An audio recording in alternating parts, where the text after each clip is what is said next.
découvert ici. Que vous avez découvert Ivoire TV. Ivoire TV. Nous vous remercions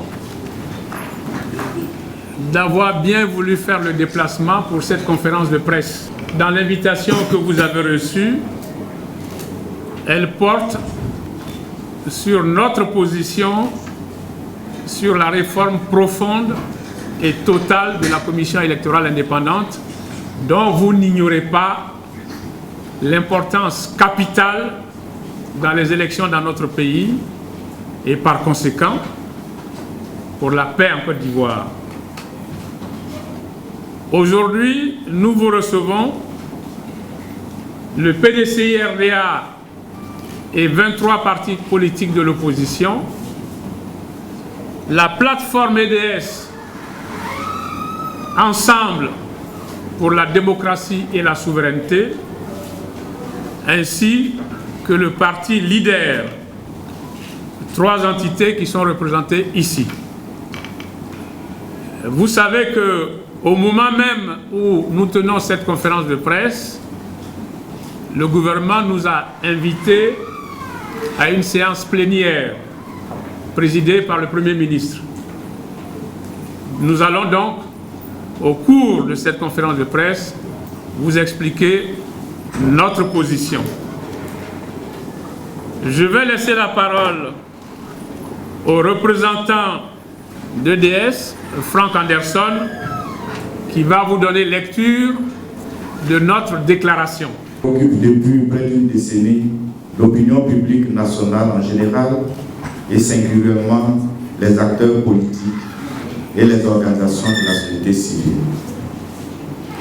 Car c'est très souvent que le contentieux électoral ainsi que les conflits post-électoraux tirent leurs soucis et leurs justifications dans les imperfections des lois et dans l'absence de confiance des acteurs politiques eux-mêmes dans les institutions régissant ces élections.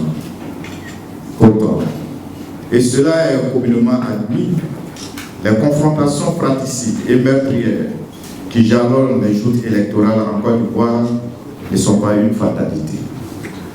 C'est pourquoi la volonté de doter la Côte d'Ivoire d'un cadre juridique et institutionnel fiable, intègre, ralliant la confiance de l'ensemble des acteurs politiques et des organisations de la société civile pour faire disparaître le spectre toujours renouvelé du chaos post-électoral est une préoccupation constante. L'idée généralement admise est la nécessité pour ce faire d'un large débat national ouvert et inclusif en vue de doter la Côte d'Ivoire d'un organe électoral consensuel, réellement indépendant et impartial, capable d'organiser des élections véritablement démocratiques pour des candidats à égale chance de compétition. Et la décision de la Cour africaine des droits de l'homme et des peuples, en date du 18 novembre 2016, sur la saisine de l'ONG APDH, se présente comme une véritable chance pour la mise en œuvre d'une telle réforme. En effet, dans cet arrêt, la Cour africaine des droits de l'homme et des peuples a dit et jugé l'État de Côte d'Ivoire coupable de violation du droit des citoyens ivoiriens à choisir librement leurs dirigeants. La Cour a dit et jugé qu'en instituant une commission électorale non indépendante et non partielle, déséquilibrée au profit du pouvoir d'attribution et fonctionnement de la commission électorale indépendante, consacre, et je cite, une violation par l'État de Côte d'Ivoire de son engagement de créer un organe électoral indépendant et impartial, ainsi que son engagement de protéger le droit à l'égalité devant la loi et à la protection égale par la loi, prévue notamment par les articles 3 et 13 de la Charte des droits de l'homme, les articles 10 et 17 de la Charte africaine sur la démocratie, l'article 3 du protocole de la CEDEAO sur la démocratie, l'article 1er de la Déclaration universelle des droits de l'homme et l'article 26 du Pacte international relatif aux droits civils et politiques. Fin des citations. En conséquence, la Cour africaine des droits de l'homme et des peuples a ordonné à l'État de Côte d'Ivoire d'avoir à réformer cette loi pour la rendre conforme aux instruments internationaux auxquels l'État de Côte d'Ivoire est parti. Par cet arrêt, au dispositif clair, la Cour instruit l'État de Côte d'Ivoire à procéder à la réforme de la Commission électorale indépendante. L'injonction de la Cour africaine des droits de l'homme et des peuples rejoignait ainsi le combat de l'opposition politique et des organisations de la société civile qui n'ont eu cesse, et ce depuis des années, d'appeler à une concertation nationale inclusive sur la question de la CEI pour des réformes consensuelles. Le gouvernement ivoirien a fait la sourde oreille à l'injonction de la Cour africaine pendant plus de 2 ans, allant jusqu'à l'assimiler à une recommandation non contraignante. De cette façon, le gouvernement de l'État de Côte d'Ivoire a toujours rejeté les appels répétés formulés par les partis politiques de l'opposition significative à des discussions ouvertes et responsables. Le 21 janvier 2019, sous la pression combinée des partis politiques, de l'opposition, de la société civile et de la communauté internationale, le gouvernement ivoirien a enfin consenti à ouvrir les discussions sur la réforme de la Commission électorale indépendante. À l'entame de cette discussion, l'opposition politique en général, mais singulièrement le PDCI-RDA, la plateforme politique Ensemble pour la démocratie et la souveraineté EDS, le groupe des 23 partis politiques de l'opposition et leaders s'imposent aujourd'hui sur l'ensemble du cadre juridique et institutionnel devant régir les élections dans notre pays. En effet, dans le souci de mettre à contribution les intelligences et la force de proposition de toutes les parties prenantes, nous avons demandé des discussions tripartites autour d'une table entre le pouvoir, les partis politiques et la société civile. À l'opposé, le gouvernement a opté pour des consultations séparées avec les différents acteurs en vue du réexamen de la composition de la CEI, rejetant toute idée de concertation tripartite qu'il a assimilée par caricature au modèle des conférences nationales des années 90 en Afrique. De profondes divergences entre le pouvoir exécutif et l'opposition, tant sur la vision, l'objet des discussions que sur la démarche adoptée, sont ainsi apparues. À la deuxième rencontre du 4 avril 2019, ces divergences ont naturellement persisté et les discussions étaient pratiquement dans l'impasse. Cependant, le PDCI-RDA, la plateforme politique EDS, le groupe des 23 partis politiques de l'opposition et le parti leader se sont employés à démontrer l'intérêt de la réforme de la CEI et du cadre juridique et institutionnel des élections.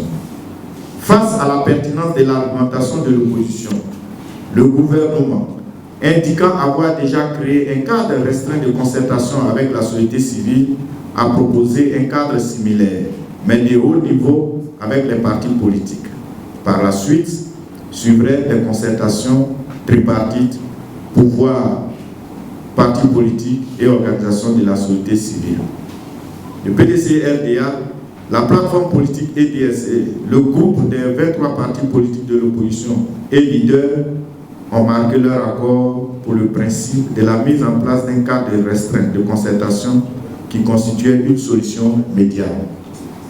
Toutefois, dans le souci de créer un cadre propice pour des discussions sereines et constructives, le PDCI-RDA, la plateforme politique EDS, le groupe des 23 partis politiques de l'opposition et leaders ont demandé que leur soient transmis préalablement les thèmes de référence relatifs au cadre restreint de concertation. L'avantage d'une telle approche était que toutes les parties prenantes sauraient à l'avance les sujets de discussion, la méthodologie de travail, la liste des participants et les résultats. Le gouvernement s'était engagé à faire parvenir ce document essentiel à tous les participants, et ce, avant les prochaines rencontres. Jusqu'à ce jour, ce document n'a toujours pas été transmis aux partis politiques de l'opposition qui ne cessent de le réclamer. À notre grande surprise, le 22 mai 2019, comme si de rien n'était, le ministre de l'Intérieur nous invitait à la deuxième rencontre du cadre restreint prévu pour le 23 mai 2019, tout en se plaignant de l'absence de nos représentants à la première réunion, indiquant au passage que les discussions pouvaient se poursuivre sans nous. Plus grave, dans la copie du compte-rendu de la rencontre du 4 avril 2019, le rédacteur affirmait que nous avions, et je cite, convenu à l'unanimité que nos discussions porteraient désormais uniquement sur la recomposition de la CEI. Fin de citation. Ce qui est absolument faux. Le 28 mai 2019, un communiqué du gouvernement accusait ouvertement le PDCI-RDA et la plateforme politique EDS de faire des blocages dans les discussions sur la réforme de la CEI. De toute évidence, le communiqué du gouvernement s'inscrit dans une stratégie de communication qui vise à préparer son passage en force sur la question de la réforme de la CEI et du cadre juridique et institutionnel des élections en Côte d'Ivoire. En effet, contrairement à ce qu'a décidé la Cour africaine des droits de l'homme et des peuples, le gouvernement n'entend pas procéder à une réforme profonde de la CEI, mais juste à une recomposition de celle-ci. Le PDCI-RDA, la plateforme politique Ensemble pour la démocratie et la souveraineté EDS, le groupe des 23 partis de l'opposition et leaders rappellent que la réforme de la CEI, réclamée depuis des années par les partis politiques dans leur ensemble, mais aussi par la société civile et la population, est une exigence que commande l'intérêt national. En insistant sur la tenue d'une large concertation, l'opposition politique et les organisations de la société civile ont à cœur de doter la Côte d'Ivoire d'un organe électoral consensuel qui s'appuie sur un cadre juridique et institutionnel tout aussi consensuel afin de sortir définitivement notre pays du cycle infernal d'élections tumultueuses. L'histoire récente des élections en Côte d'Ivoire le commande. Les graves violations des droits humains suite à une gestion calamiteuse du processus électoral en font une véritable priorité nationale. C'est pourquoi il est bien à propos, pour l'intérêt supérieur du pays, qu'à l'approche des échéances électorales de 2020, le gouvernement ivoirien, l'opposition politique significative et la société civile s'engagent dans une large concertation dynamique, honnête et responsable afin de doter l'État de Côte d'Ivoire de cet organe électoral consensuel et impartial tant attendu. Cette concertation devrait, au terme de discussions sereines et apaisées, déboucher sur, premièrement, l'adoption d'un projet de loi consensuel qui consacre la création, la composition, l'organisation, les attributions et le fonctionnement de cet organe électoral fondamentalement indépendant de toute influence. Deuxièmement, l'adoption d'un nouveau code électoral consensuel en adéquation avec l'organe électoral et qui en définit le mode opératoire. Plus que jamais, nous, acteurs politiques de l'opposition, les tenants actuels du pouvoir et les organisations de la société civile avons l'impérieux devoir de nous asseoir autour d'une table pour des échanges responsables et dynamiques, sans crainte et sans passion. Dans le contexte actuel, des signaux très inquiétants annonciateurs de graves menaces sur l'avenir de notre nation sont perceptibles. En effet, les violences observées lors des dernières élections municipales et régionales inquiètent nos compatriotes au plus haut point.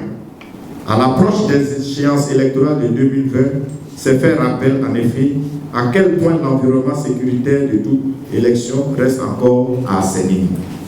Par ailleurs, les affrontements intercommunautaires qui endeuillent de plus en plus la Côte d'Ivoire depuis la fin de la crise post-électorale et qui impliquent l'usage d'armes de guerre révèle en toile de fond deux réalités que tente d'occulter le pouvoir exécutif avec sa politique de l'autruche. La première réalité, c'est que la réconciliation nationale reste entièrement une réalité. La première réalité, c'est que la réconciliation nationale reste entièrement à réaliser.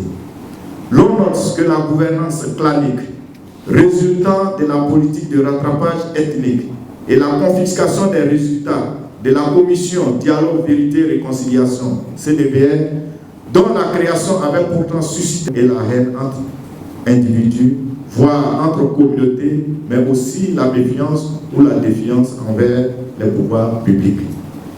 La deuxième réalité, c'est que l'usage des armes de guerre qui surgit si facilement dans les mains des civils à l'occasion de simples altercations entre individus ou entre communautés est la preuve que le désarmement des ex-combattants reste encore à faire, mais surtout que la population ivoirienne se regarde toujours en chien de faïence 8 ans après la crise post-électorale.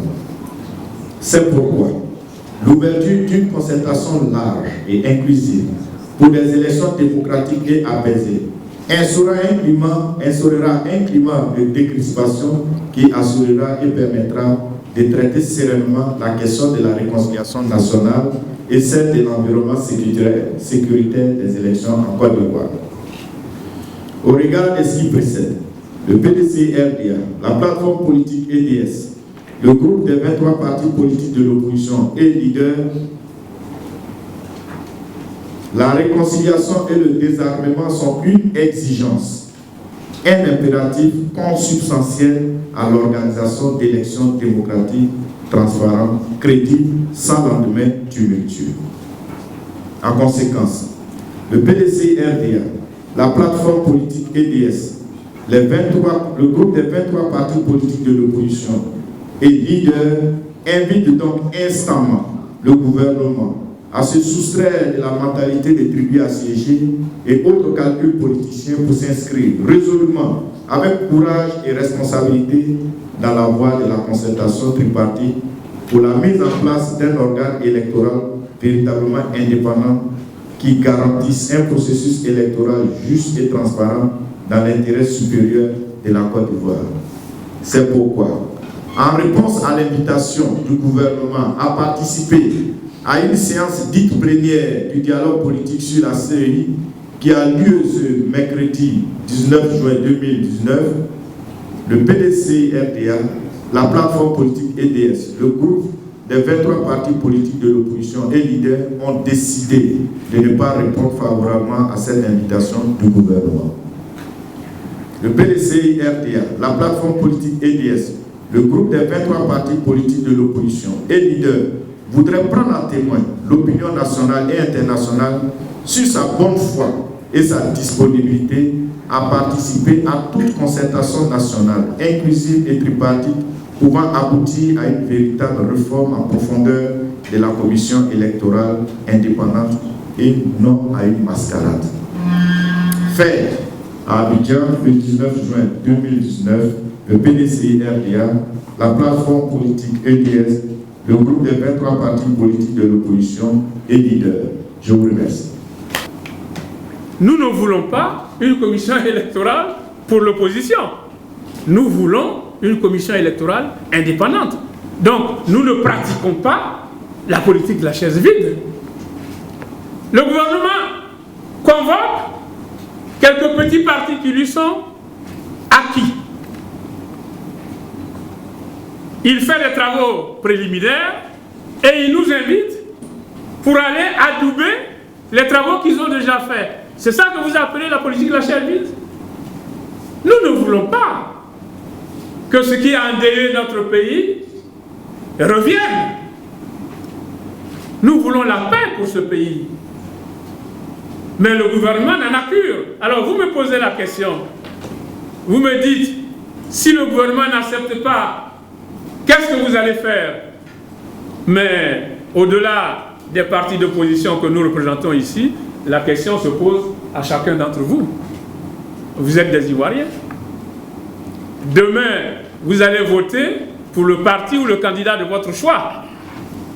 Donc cette question se pose à tous les Ivoiriens. Nous allons lutter. Nous avons dit tout à l'heure que nous allons prendre le peuple à témoin, l'opinion nationale et internationale. Vous êtes là. C'est en 1990, le 30 avril, que le multipartisme a été proclamé en Côte d'Ivoire. Mais ça, c'est à la suite d'une lutte. L'indépendance de la Côte d'Ivoire a été acquise à partir d'une lutte aussi. Nos dévanciers ont lutté au sein du syndicat agricole africain. Sinon, nous serions aujourd'hui un territoire d'outre-mer comme la Nouvelle-Calédonie ou comme les Antilles. Et vous me posez la question, qu'est-ce que vous allez... Moi, je vous retourne la question. Vous, en tant qu'Ivoirien, vous allez accepter ça? Qu'une minorité, après que les Ivoiriens se soient mis d'accord pour aller vers le multipartisme, pour aller vers plus de démocratie, pour aller vers plus de liberté, qu'un pouvoir qui est arrivé dans les conditions que l'on sait et qui a bénéficié du multipartisme pour lequel nous avons lutté, viennent aujourd'hui ramener notre parti, notre pays, à des années-lumière en arrière. Non, nous ne devons pas l'accepter.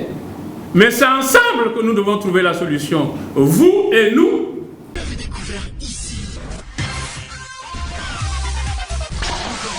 Que vous avez découvert. Ivoire TV. Ivoire TV.